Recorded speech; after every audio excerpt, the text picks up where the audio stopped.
Hi there, everybody. Good evening. My name is Hilary. I'm the founder of the speaker and event agency, The Brand Activators. And this evening, I'm catching up with Winston to talk all about his speaker journey, how he got started, where he's taking it, and the amazing things that he's been getting up to. So, hi, Winston. You okay? Hey, yeah, I'm good, thank you, Hilary. How are you? Yeah, I'm great. I'm great. So, you go very much by the mantra that you want to have no illusions around what you do. Can you tell hmm me a bit more about that? You talk about no excuses as mm well, don't you? So you talk mm to me about your story and how that mm. started for you. Yeah, sure. So maybe to give you a bit of background, so perhaps the thing that makes me a little bit unique is I was born with a condition known as brittle bone disorder, um, which is exactly what it sounds like. It's just bones that break much easier than normal. So if you were to trip up and fall, Hillary, you might get a few bruises. Mm, I would probably break a few bones. So that's kind of the difference. And this was especially a serious condition when I was younger. So I think we worked out that by the age of 12, I'd fractured 150 times, which is a lot. Jesus. Um, yeah, and I think in total, I've probably done more than 200 fractures Mhm. up to now. Um, and so with my mantra of, your limitations are an illusion, one of the biggest challenges for me, and I get asked this question a lot when I speak to audiences is, hey, Winston, what's your biggest challenge? Because you've got this serious disability, you're in a wheelchair, you're much smaller than the average person, but what do you see as your biggest challenge? And for me, it actually takes me back to my childhood and knowing deep down inside of me that I had big goals, big dreams, and big ambitions, Mhm. um, for the future, like everybody else does. Um, but then my reality in that moment was that I'm lying in bed, broken arm, broken leg, unable to feed myself. So it was that gap from reality to where I thought I could be. That was the biggest challenge. And so, and maybe we can dive into this as we go along, but what I learned through the course of life was, strategies to help me, close that gap and take things day by day to make some of those ambitions a reality. That's cool. And when you're speaking to your audiences, you're quite direct with them, aren't you? From the perspective of your, like, Mm, what's your excuse? mm, Why are you holding yourself back? What is it that's mm, stopping you?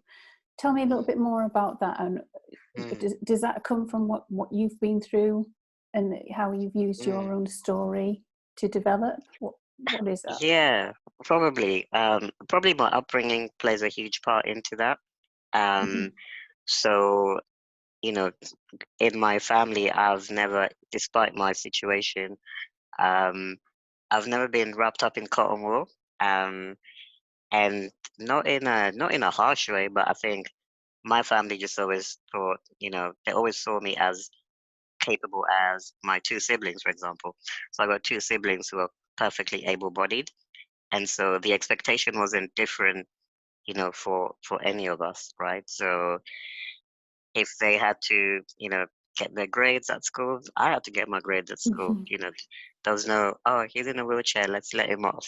Mhm. Um, and so I think that mindset, and even when my parents initially, and this is a story I tell often, when they had to make a choice whether to send me to a mainstream school versus a special school, they decided to go with the mainstream option because they just wanted me to live life in a as normal way as possible. Mhm. Um, because when you grow up, there is no special job or like special TED talk or special musician stage. Mhm. Everything Absolutely. it's an equal platform. And so one of the things that I challenge my audiences or the people that I work with is to take a mantra of extreme ownership, which is to say, yes, it is true, there are things that happen beyond our control, but how can we find ways to win with whatever cards you're dealt with, right? Mm. Um, so that's the challenge there. Very good, very good. So when you left school, you went straight into corporate world, didn't you? Mm, And you did really, really well in that sector, the tech sector, wasn't it? If I'm mm. right? Yeah, Yeah, yeah. as a programmer, yeah. So you didn't fancy staying as a programmer though? Been there, seen it, done it, eh? Tick. Yeah, I mean, but if anyone who's watching this has ever done any programming, they'll know that it's one of those careers you either have to be fully in love with, I'm uh, sure, yeah. otherwise it just blows your brain. There's only so much coding and blank screens you can look at, day to day, year after year, without kind of losing your mind a little bit. And what was it then that got you into speaking? Where did that come from? Hmm. Yeah, so there's a few things. I don't think it was one thing in particular. So a few things happened. Life happened, and a few things happened coincidentally. Hmm. Um, so what was happening? So in my personal life, I was going through. This was about 3 years ago, 4 years ago, maybe. Uh, I lost track of time. Uh, and so I had personal things happening in terms of like my mom got diagnosed with a serious illness. Um, I actually, even though I was working in corporate, I had a side business with a couple of friends, and then that business basically crashed and burned around the same time. Hmm. Um, and then I was also in a relationship with someone, quite a promising relationship, and again around the same time that caught fire as well and ended. And so I was in this place where I maybe for the first time I had a moment to Hmm. sort of step back, because we do sometimes, and maybe for people who work 9 to 5, especially, you do get into almost like a robotic automatic way of living. Oh, totally. Yeah, Yeah, yeah. I yeah, resonate with that. Yeah. yeah, exactly. So it's Monday to Friday you're at work, weekend maybe catch up with a few friends, and then back into the rat race on Monday. And before you know it, it's been 1 year, 5 years, 10 years just goes, and you can't even remember anything significant happening. Hmm. Um, so, having that perfect storm happen to me was almost the first time I managed to just stop everything, um, and actually reflect and think about the direction I wanted my life to follow going forward. Hmm. Um, and so one of the things that was also happening at the same time, kind of accidentally, was I was trying out public speaking. So I attended like a public speaking meetup called Toastmasters, Yeah, which know some them. people would know about. Yeah. Yeah, yeah. Um, so something that I was dabbling with, to be honest, I wasn't particularly enjoying it. I was probably gonna um, quit, imminently. um, but having all of that stuff happen actually made me think, you know what? Let me give this Toastmaster stuff a bit more attention, because it's completely different to everything else that I do. Um, and though I was finding it really scary, doing the public speaking, number one fear and all of that. Um, I was meeting a lot of good people in there, and I was enjoying developing as a public speaker. Um, yeah, so long story short, I decided that was going to be my area of focus. And only a couple of months in, someone in that group challenged me to apply for a TED Talk, because they thought, I was getting better. Hmm. Although I didn't think I was TED Talk ready. Um, and so in the end, I applied, not expecting to hear back, because as we know, TED is a massive platform for any speaker. Um, and it was one of those situations where you apply hoping not to get the gig. Um, because you think, oh my God, if I get it, I'm going to be on a big stage, probably hundreds of people. It's going to be so scary. I've only spoken to 20 people up to now, and Yeah, even that was scary. Um, but of course, when you don't want the gig is when you get it. absolutely it is. It just knows. Yeah, sod's law. Yeah, And so I ended up, doing the TED Talk, which again almost accidentally launched my speaking career, yeah. because I had now organizations reaching out to me and saying, "Hey, Winston, we saw your TED Talk on YouTube. Would you mind coming over and inspiring our employees or speaking at our annual conference. And just like that, I found almost, a new career Yeah, in brilliant. a very accidental way, but in a way that felt really purposeful as well. Yeah. So off the back of that then, as you say, it sort of blew up your speaking career for you, didn't it? How have you developed since then? You've been speaking maybe for about 3 years now, haven't you, professionally? Yeah, probably about 3-4 years. Yeah. Yeah, as a paid corporate speaker. Yeah. Mm-hmm. Yeah. How do you think you've developed in that time? Do you think you've have the keynotes that you produce developed a lot? Have you branched into doing some coaching and consultancy? Have you written a book? You tend to find that speakers do that, don't they? They grow their offering with other opportunity. How has that happened for you? What's been going on? Yeah, 3 yeah, years sure. isn't a huge amount of time, is it? It's just Yeah, it isn't actually, but at the same time, a lot has happened in 3 years. So initially, I was just doing the talks, and the talks it would literally be my TED talk over and over again. Yeah. So I'd get booked and I'd do the TED talk, and that would be almost my single offer. Yeah. Um, And many speakers do that, don't they? They have their keynote and that's yeah, it. yeah, the signature talk, and Yeah. if it works, it works, right? There's no right or wrong way Absolutely. of doing it.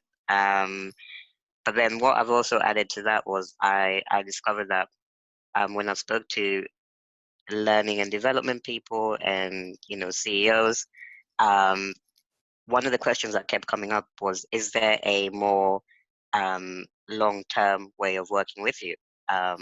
So what I started to do was developing workshops that follow on from my Brilliant. talk, Yeah. and also making the talks. Yes, my story is a big part of it, and it helps because it's a unique story, maybe. Um, but also generalizing it in terms of pulling out the main concepts from my talks, which for me are things around resilience, things around inclusion and diversity, and more recently doing more stuff on entrepreneurship mindset. Um, so it's having those offerings as keynotes and also having the workshops which I deliver corporately and also run my own events actually, which are open to the public. Brilliant. And how do you find those? Do you enjoy them? I do enjoy them, but I do have to After take my hat off to I after do the have to take event. my hat off. Yeah, exactly. I have to take my hat off to event organizers because wow, yeah, it's a different animal, trying to curate an event and um I compare it to almost because mine is a monthly event. Yeah. I compare it to getting married every month. Like Yes. it's Yeah. that it's that intense. It's like making sure we have the venue because we serve food at our event as well. And the content. We have guest speakers. So yeah, whenever I do finally get married, I'll be more prepared. You'll be ready for it. Yeah, The bride won't have a look in. like I got this. Give It's me a supposed to month. be I a got this. joint thing, Winston. So what's next? What's next for you? And how are you marketing and promoting yourself now? Yeah. Yeah, so it's interesting because as we record this, there's this whole global pandemic situation happening. Um, and so of course that's had impact on many different businesses, including speaking. Oh God, absolutely. Yeah. Yeah, it's been quite a huge impact because gatherings are not allowed as we speak. And so no gatherings, no audience, No no speaker. diary. I'm pleased we can still laugh about it. Exactly. Yeah. Yeah. Yeah. Keep calm and carry on. Yeah, so exactly, and it's probably impacted you as well from a bureau perspective. Hugely. Um, It's just yeah, cleared. yeah, Diary yeah, cleared. Yeah. and Oh. yeah, and so for me, I'm trying to think about how to be proactive with the time, um, which for me looks like actually repurposing a lot of my content and my workshop to either virtual speaking, or having a online version of it. Um, luckily, I mean, a huge majority of the work that I had booked was, of course, cancelled. But there was a small majority who decided that they wanted to switch to online. Um, Excellent. so I delivered my first sort of virtual keynote slash actually turned into a workshop really because it was a couple of hours last week, and that was really good to a CEO group, Mm-hmm.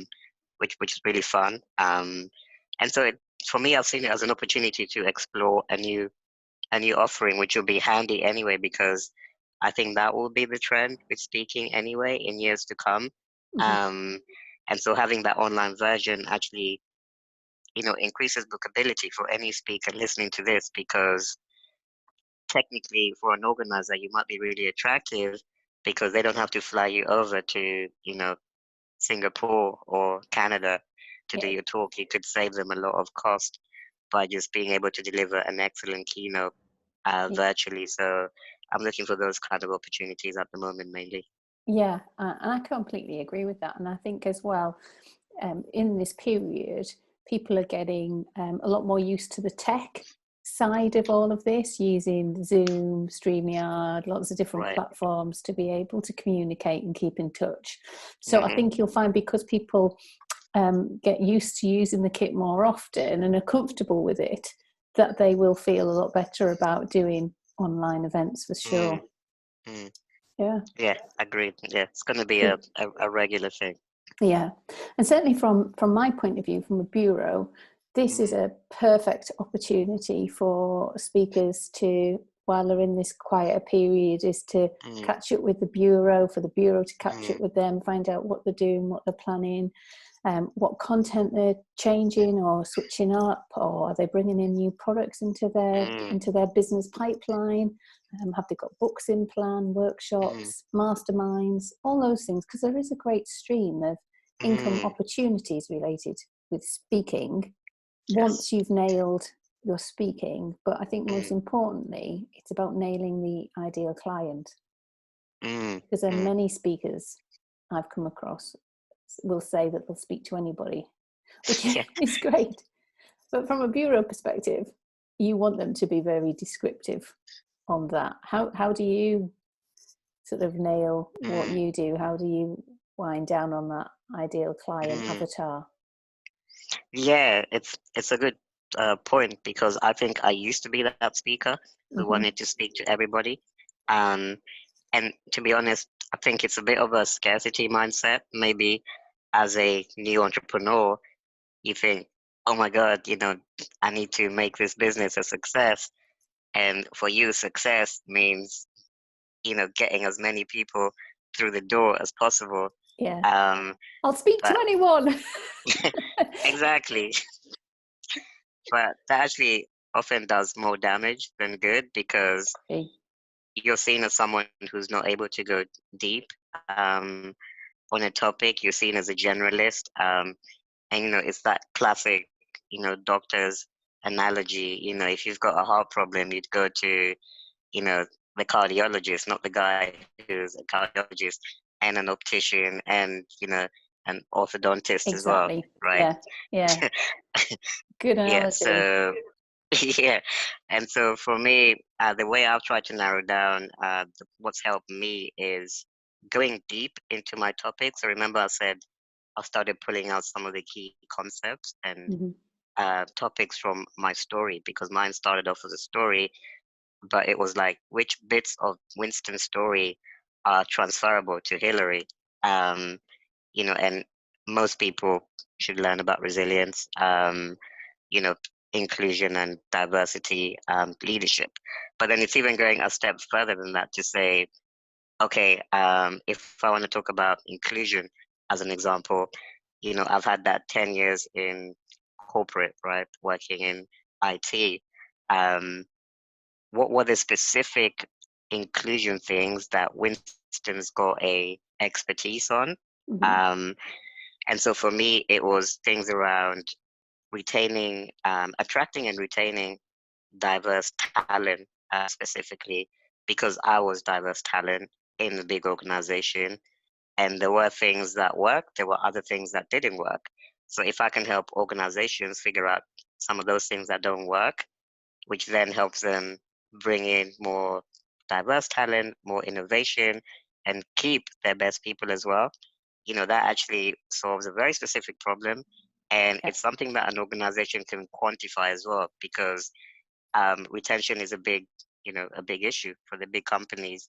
They don't want to lose people. It's actually very expensive to hire someone new to replace someone who's left. Um, so when you're able to speak specifically to a problem area, um, and even better if it impacts the bottom line, then I think you're onto something with your niche. Yeah, perfect. And if you were going to give one piece of advice to a newbie speaker coming into the Mm, industry, mm, what would you say to them? God, don't do Didn't it. prep you for that one, did I? Don't quit your job. Stay in your 9 to 5. I would say, I think the biggest piece of advice, which, yeah, I think for me, it's around authenticity. Um, because if I remember when I started being a speaker, so initially, public speaking was scary because it was public speaking, um, and it was that general fear of presenting to an audience. But then the fear kind of evolved when I started getting booked by corporates. Um, it became, oh, like, am I a corporate speaker? I need to look at other corporate speakers, see how they speak, see what they wear, how they carry themselves. Um, and you almost end up mimicking a little bit. Hmm. Um, but then when you mimic, you're no longer Winston, you're no longer Hillary, right? Um, and so, yes, learn from the best people in industry. Um, read the books, get all the tips that you can, but above all, be yourself. Um, and so for me, one of the feedbacks that I get is that my style is fairly relaxed. I like to use humor, for example, in my talks. I like to tell stories. I like a good analogy, like the cardiologist one that I just shared.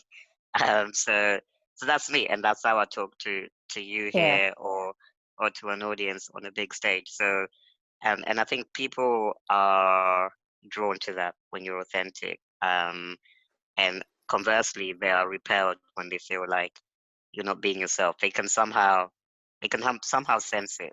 yeah, Um, yeah. so that would be my biggest tip. Yeah. Yeah, I think that's perfect. That's absolutely great, isn't it? And I think Mm. it's about people having the confidence to know that they are enough. Yeah. They don't have to try and be somebody else. What they've got within them is their story. It's unique to them, Yeah. and they are enough. Yeah. Yeah, Yeah, cool. it's true. It's true. And for most people, their story, to piggyback on what you just said, their story is like, because I've had speakers, maybe new speakers, who told me, well, I don't have a unique story like you, Winston. Um, but I feel like to each person, their story is the most boring thing in the world. Like my story, you know, you might hear it and think, wow, he's had this really interesting, unique life. But to me, that was my day to day. It was Yeah, actually really dull, mostly. yeah, And so it's, having that confidence, as you say, to own your story, um, because no other individual has lived the life that you've lived, or can share the experiences and the lessons that you've got to share. yeah. Brilliant, brilliant.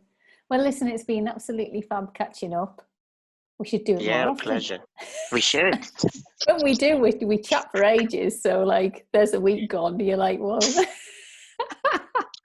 But yeah, we'll keep catching up because it's great to talk. Especially if there's one good thing coming out of this downtime that Mm, we've got is that we are all catching up properly and mm, spending time just finding out what we're all doing in each other's mm. businesses and how we're progressing those. Because usually it's a quick call to say, "Are you free on this date?" Or a Isn't it? text. Yeah, it's one of those. I'm sending you a quick email. Ring me back. Bye. So it is great to get back into like, oh, let's have a conversation. Yeah, yeah. No, it is. And I think, yes, like you say, this period is allowing people to, another thing that I'm doing, maybe a tip for other speakers is just to reconnect with your clients in this time. Just reach out with no agenda, just check in on them, say hello, ask them how they're coping in this time, offer, a chat even, or virtual coffee. I found that a really good way to carry on maintaining relationships throughout this time. Yeah, great. Yeah, a nice one to end on. Yeah, brilliant. Well, listen, take care, and we'll Yeah, catch you up too. again soon. Thank you, Hilary. Always a Thank pleasure. you. All right, see you later.